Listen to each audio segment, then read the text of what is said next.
बिस्मिल्लाहिर्रहमानिर्रहीम। अस्सलाम वालेकुम नाज़रीन, आप यूट्यूब और फेसबुक चैनल देख रहे हैं। मैं राना उज़ैर हूँ। नदरगाम DGISPR मेजर जनरल अहमद शरीफ की एक तवाकुन प्रेस कॉन्फ्रेंस के बाद सोशल मीडिया पर एक तूफ़ान खड़ा हो चुका है, जिसमें सोशल मीडिया सार्फिन पाकिस्तान की आवाम जो है उन्होंने इस प्रेस कॉन्फ्रेंस को उड़ा कर रख दिया। इस प्रेस कॉन्फ्रेंस के परखच्चे उड़ा दिए हैं। इसका मुकम्मल तौर पर पोस्टमार्टम किया जा रहा है पाकिस्तान की आवाम की जानिब से और इसको मुकम्मल तौर पर मुस्तरद कर दिया गया है। लेकिन इस प्रेस कॉन्फ्रेंस के जरिए इमरान खान को ब्लैकमेल करने, उनको मुल्क से बाहर भेजने उसकी पूरी कोशिशें की जा रही हैं, लेकिन इमरान खान का हौसला टूटने को ही नहीं मिल रहा। इमरान खान टूट ही नहीं रहा और इमरान खान को पता है वो जीत जाएगा। वो लड़ रहा है, अकेला लड़ रहा है। उसकी जंग की कदर करो जो वो लड़ रहा है। मैं कुछ बड़ी खबरें लेकर आपकी खिदमत में हाजिर हुआ हूं। सबसे पहली खबर पर हम बात करेंगे कि DGISPR की प्रेस कॉन्फ्रेंस के बाद army chief general Asim Munir और मुल्क के चीफ जस्टिस उमर अता बंदयाल के दरमियान एक हंगामी राब्ता हुआ है और इस राब्ते की अहमियत बहुत बढ़ चुकी है। टाइमिंग बहुत इंपॉर्टेंट है कि GHQ की जानिब से सुप्रीम कोर्ट को रात के क्या अहम पैगाम पहुंचाया गया है, इस राब्ते की हकीकत क्या है, इस हवाले से अहम तरीन तफसीलात आपके सामने रखूंगा। और दूसरी खबर पर हम बात करेंगे कि DGISPR जो है वो रंगे हाथों पकड़े गए हैं। उनकी प्रेस कॉन्फ्रेंस जो है वो जनाब किस तरह से प्लांटेड निकली है, इस हवाले से भी कुछ इंपॉर्टेंट डिटेल्स हैं। मुकम्मल सबूत आपके सामने स्क्रीन पर चलाऊंगा। जिस क्लिप्स ने जनाब आज भांडा फोड़ कर रख दिया है, किस तरह से आज झूठ का पलंदा जो है वो इमरान खान के खिलाफ लाया गया था। और दुबई में जनाब दो ताकतवर शख्सियात, इनकी एक तवील तरीन 6 घंटे की लंबी बैठक हुई है। उस मुलाकात में क्या कुछ तय पाया और एक और मुलाकात होने जा रही है। वो मुलाकात किस किस की है इस पर भी बात करनी है। लेकिन अगर आपने चैनल को सब्सक्राइब नहीं किया, चैनल को सब्सक्राइब कर लें, बेल आइकन को दबा दें। आने वाली तमाम तरह अपडेट्स आपकी खिदमत में बर वक्त पेश होती रहें। नदरगाम, सबसे पहले तो मैं अब तक बड़ी खबर पहुंचाना चाहता हूं सदर पाकिस्तान के हवाले से। उनके खिलाफ एक प्रोपेगेंडा किया जा रहा था कि सदर पाकिस्तान तकरीबन 40-50 लोगों के साथ सरकारी खर्च के ऊपर हज के ऊपर रवाना हो चुके हैं। तो लिहाजा ये जनाब जो कहते थे कि कवायद शारी ये सारा मामला, आज मैं आपको एक मुसद्दका खबर पहुंचाना चाहता हूं कि सदर पाकिस्तान के खिलाफ जो प्रोपेगेंडा था वो दम तोड़ चुका है। और सदर पाकिस्तान बशमूल उन समेत 7 लोग जो हैं वो हज के ऊपर रवाना हुए हैं, जिनमें सदर पाकिस्तान आरिफ अलवी, खातून अव्वल, उनकी बेटी, उनका बेटा, बहू, 2 पोते और 1 पोती इसके अंदर शामिल है। और इसमें किसी भी किस्म का आवाम के टैक्स का पैसा इस्तेमाल नहीं किया गया। सदर पाकिस्तान अपने पैसे के ऊपर हज के ऊपर रवाना हुए हैं और उनके साथ 4 सिक्योरिटी के जो है अहम तरीन अमला जो है 4 लोग जो है वो मौजूद हैं। तो ये प्रोपेगेंडा जो है वो दम तोड़ चुका है। तो लिहाजा आज कायम मुकाम सदर सादिक सिंधरानी साहब जो हैं वो जनाब सदर पाकिस्तान हाउस पहुंचते हैं, वाने सदर पहुंचते हैं, वहाँ पर अपनी जिम्मेदारियाँ उन्होंने संभालनी हैं। और जिम्मेदारियाँ संभालती हुई उन्होंने जनाब इलेक्शन एक्ट तरमीमी बिल पर दस्तखत कर दी हैं, जिसके साथ आर्टिकल 62(1)F के तहत नाअहली की मुदत 5 साल हो चुकी है। और ये बिल जो है वो एक्ट ऑफ पार्लियामेंट बन चुका है। बिल की मंजूरी के बाद इंतखाबात की तारीख का इख्तियार सदर से इलेक्शन कमीशन को मुंतकिल कर दिया गया है। इलेक्शन कमीशन अब आम इंतखाबात की तारीख का ऐलान कर सकेगा। और ये सारी चीजें जो है वो आपके सामने हैं कि कायम मुकाम सदर ने बलूचिस्तान हाईकोर्ट के 5 जजेस को मुस्तकिल करने की मंजूरी भी दे दी है और पार्लिमानी कमेटी ने 5 जजेस को मुस्तकिल करने की सिफारिश की थी। तो जनाब ये इस्टेब्लिशमेंट का एक बहुत बड़ा बंदा जो है वो इस वक्त ऐवान सदर लगाया गया है और ये अपने प्लान्स के मुताबिक जो है वो काम करता हुआ इस वक्त दिखाई भी दे रहा है कि फौरी जो है वो जो है जैसे सदर पाकिस्तान बाहर गए हैं, आप जो है वो रिक्रूटमेंट्स भी कर रहे हैं, आप फौरी तौर पर जनाब दस्तखत भी कर रहे हैं। तो इसके पीछे क्या साजिश हो सकती है ये आप बेहतर तौर पर जानते हैं। अब जनाब कर्ज बहाली प्रोग्राम जो है IMF के हवाले से पाकिस्तान और IMF के दरमियान डेड लॉक जो है तकरीबन ख़त्म हो चुका है। IMF और वजारत ख़जाना के दरमियान जो है वो MEF का मुसवदा शेयर हो चुका है। कल तक स्टाफ लेवल माहिदा होने का इम्कान भी है। पाकिस्तान और IMF के दरमियान कल तक स्टाफ लेवल माहिदा हो सकता है और बातचीत जो है वो हतमी मराइल में दाखिल हो चुकी है। तमाम शराइत पर डेड लॉक ख़त्म हो चुका है। IMF शराइत पर सालाना $1 लाख पाकिस्तान लाने की स्कीम खत्म कर दी है। तो ये जनाब सारी चीज़ें हैं और कल इसके ऊपर जनाब जैसे इसको फाइनलाइज किया जाएगा पाकिस्तान में मज़ीद जो है वो महंगाई के रिकॉर्ड टूट जाएंगे। और जनाब ये चीज़ें जो हैं वो तो एक जानिब है। अब पाकिस्तान की जो सियासी सूरत हाल है वो इस वक्त गर्मा गर्म हो चुकी है।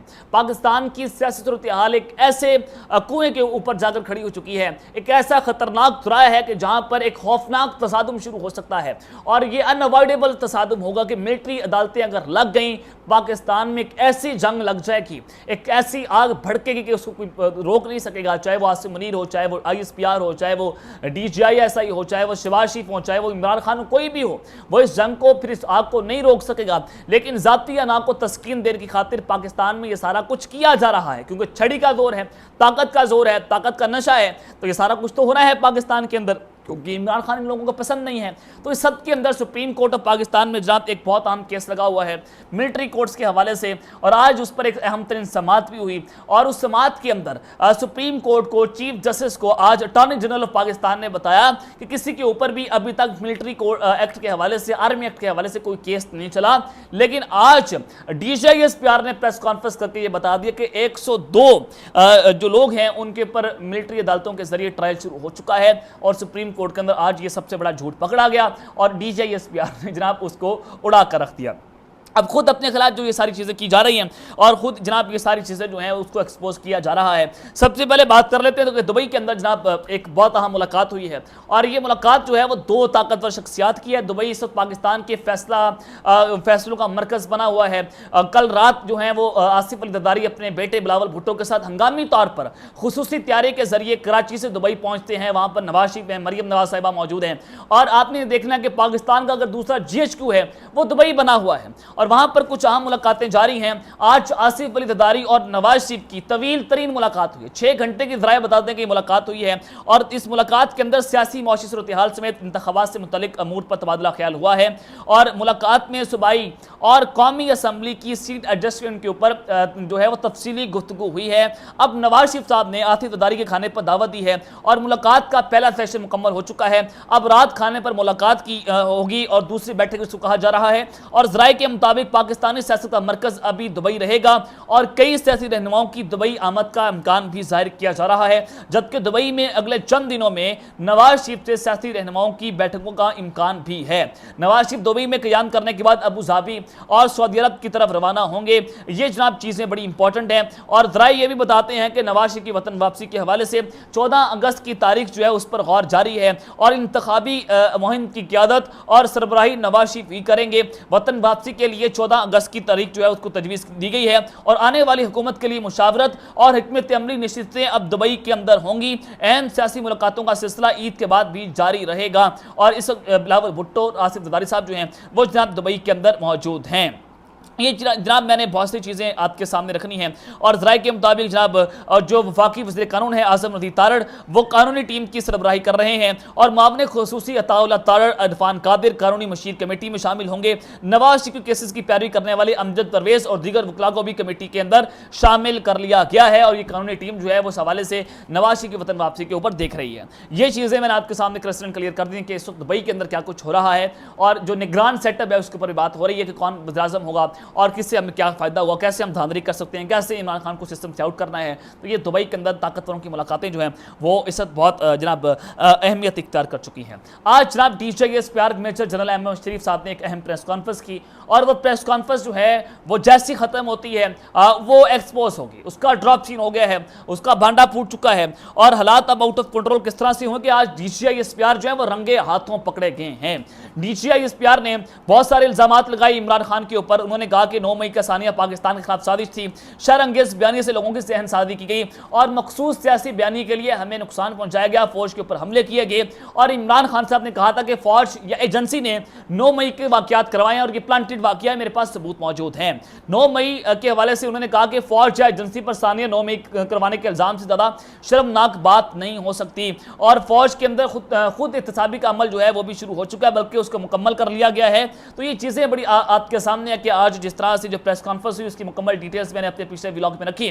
लेकिन जनाब मैं इसका जो पोस्टमार्टम करना चाहता हूं, जो आज DGI-SPR रंगे हाथों पकड़े गए हैं उससे बड़ी कोई चीज़ नहीं हो सकती। मैं आपको बताना चाहता हूं कि 9 मई से पहले 25 मई 2022 हुआ, जनरल बाजवा वज़ीर-ए-आज़म आर्मी चीफ थे, उस जिस तरह से पाकिस्तान की आवाम के साथ जो कुछ हुआ, आपने देखा कि जो औरतों की गाड़ियों के ऊपर उनकी गाड़ियां तोड़ी गई, औरतों के घरों के ऊपर रेड किया गया, बच्चों को उठाया गया, जो आज कुछ हो रहा है पाकिस्तान के अंदर उसका मास्टरमाइंड कौन है, ये एक बहुत अहम सवाल है। और फिर DCISPR साहब ने कहा कि 9 मई के वाकयात की मनसूबाबंदी कई माह पहले की गई थी, हमारे पास मुकम्मल सबूत मौजूद हैं।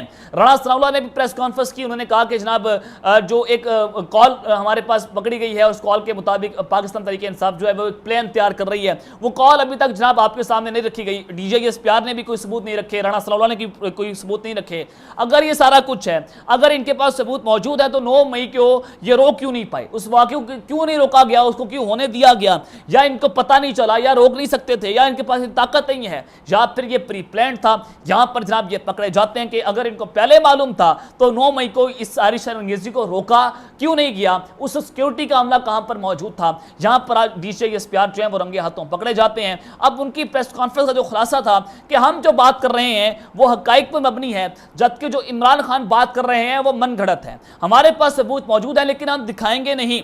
और जिन फौजी अफसरान को सजा दी गई है वो गैर इरादी तौर पर कोताही के मुर्तकिब हुए हैं, लेकिन सियासी जमात ने बाकायदा साजिश की है, और जो PTI छोड़ रहे हैं उनके खिलाफ कोई कार्रवाई नहीं हो रही। इस सवाल का जवाब हम गोल मोल भी कर रहे हैं, और इस प्रेस कॉन्फ्रेंस में जहां जहां हाजिर सर्विस फौजियों का जिक्र आया वहां वहां गैर इरादी का लफ्ज इस्तेमाल हुआ, और बार बार हुआ। लिहाजा हम जो करते हैं वो गैर इरादी होता है, लेकिन आप जो करते हैं वो साजिश होती है, यह आपने समझना है। हम जो करते हैं और करेंगे और अवाम की ख्वाहिश जो आप करते हैं उसमें बैरूनी एजेंसियां मुलव्विस होती हैं, ये आज जनाब उन्होंने इल्ज़ाम भी लगाया। और इस जुमले में का जो खुलासा आज जो उनकी प्रेस कॉन्फ्रेंस थी कि माइट इज राइट, जिसकी लाठी उसकी बैंड, अब भी होगा, आइंदा भी होगा, पाकिस्तान जिंदाबाद और पाकिस्तान जिंदानबाद होगा। ये जनाब मैंने इस प्रेस कॉन्फ्रेंस को मुकम्मल तौर पर एक्सपोज किया कि जो ये सारा कुछ वो करें तो ठीक है, हम करेंगे तो गलत है। लेकिन जनाब उस सद के अंदर जो हंगामी राब्ता हुआ है वो इस वक्त बहुत इंपॉर्टेंट है। आर्मी चीफ और जनाब उनके हवाले से आज की जो पॉइंट्स हैं वो मैंने आपके सामने भी रखती हैं कि आज ये सारी चीज़ें हुई हैं। लेकिन अब इमरान खान के खिलाफ और अदलिया के खिलाफ जो है वो आज की प्रेस कॉन्फ्रेंस से बहुत सारे इशारे जो हैं वो मिले हैं, और 9 मई के वाक़यात की मजम्मत करते हुए इस तक में पाकिस्तान पार्टी की बुनियाद भी रखी गई है। पाकिस्तान तहरीक इंसाफ का दावा है कि इस प्रेस कॉन्फ्रेंस के बाद उनके खिलाफ मज़ीद सख्तियाँ भी बढ़ेंगी, और पार्टी का एक रहनुमा है, उन्होंने अपना नाम ना जाहिर करने की शर्त पर यह बताया कि हमारे 10,000 से ज्यादा कारकुनों और रहनुमाओं को गिरफ्तार किया गया है, जिनमें 50 खवातीन भी शामिल हैं। आज की प्रेस कॉन्फ्रेंस से यह लगता है कि अब हुकूमत जहां चाहेगी वहां पाकिस्तान तहरीक इंसाफ के लोगों के खिलाफ मुकदमा जो है वो चलाए जाएंगे। ये चीजें जो है बड़ी इंपॉर्टेंट है। GHQ जो है वो किसी भी हद तक जा सकता है। पाकिस्तान में कई महीनों से पाकिस्तान तहरीक इंसाफ पर पाबंदियों की बातें जो है वो सुनाई दी जा रही हैं, और जराए ये बताते हैं कि आज की प्रेस कॉन्फ्रेंस जो है वो अदलिया और पाकिस्तान तहरीक इंसाफ के लिए वाज़ेह पैगाम है, क्योंकि कल जनाब सुप्रीम कोर्ट से मिलिट्री कोर्ट्स के हवाले से फैसला आने जा रहा है। आज ये सख्त तरीन प्रेस कॉन्फ्रेंस की गई है, तो ऐसा लगता है कि अब पाकिस्तान तहरीक इंसाफ के खिलाफ एस्टैब्लिशमेंट जो है वो किसी हद तक भी जाएगी, जिसमें इमरान खान को नाअहल करार देने और PTI पर पाबंदी लगाना जो है वो शामिल हो सकता है। और आज की प्रेस कॉन्फ्रेंस जो है वो सुप्रीम कोर्ट पर जो चलने वाला मुकदमा है मिलिट्री कोर्ट्स के हवाले से उस पर नजरअंदाज हो सकती है, जो फौजी अदालतों से मुतल्लिक है। जाहिर है इस प्रेस कॉन्फ्रेंस के अंदर जनाब फौजी अदालतों का दिफा किया गया, और इसके लिए सुप्रीम कोर्ट से उनके लिए बड़ी मुश्किल पैदा हो जाएगी कि फौजी अदालतों में मुकदमात की समाअत के खिलाफ कोई फैसला दिया जाए। तो ये ब्लैकमेल किया गया है आज जनाब GHQ की जानिब से, और ये राब्ता और ये पैगाम पहुंचाया गया chief justice of Pakistan Umar Ata Bandial साहब को। और ये जनाब ये पाकिस्तानी अदालतों के बारे में ये मौक़िफ़ भी है, ये ख्याल भी है कि उन्हें 9 मई के बाद उन्होंने जनाब पाकिस्तान तहरीक इंसाफ को रिलीफ दिया, वो मुकदमात के अंदर रिलीफ दिया जाता रहा। अब ये प्रेस कॉन्फ्रेंस के बाद जो सूरत हाल है वो सूरत हाल तब्दील होती हुई नजर आ रही है, और अब जमानतें जो हैं वो पाकिस्तान तहरीक इंसाफ के लोगों को आसानी से नहीं मिलेंगी, और सजाएं दी जाएंगी, और फौजी अदालतों के अंदर मुकदमा चलाए जाएंगे, और इमरान खान साहब जो हैं अब उनको जनाब नहीं कोई बचा सकता। आज की प्रेस कॉन्फ्रेंस जो है वो उसका लुब लबाब था। तो इसके ऊपर जनाब GHQ ने सुप्रीम कोर्ट को और उमर अता बंदयाल साहब को ये वाज़ेह पैगाम पहुंचा दिया है। अब तक लेते हैं, अपना ख्याल रखिएगा, संकल्प भी ख्याल रखना है। अल्लाह ने के बाद पाकिस्तान जिंदाबाद।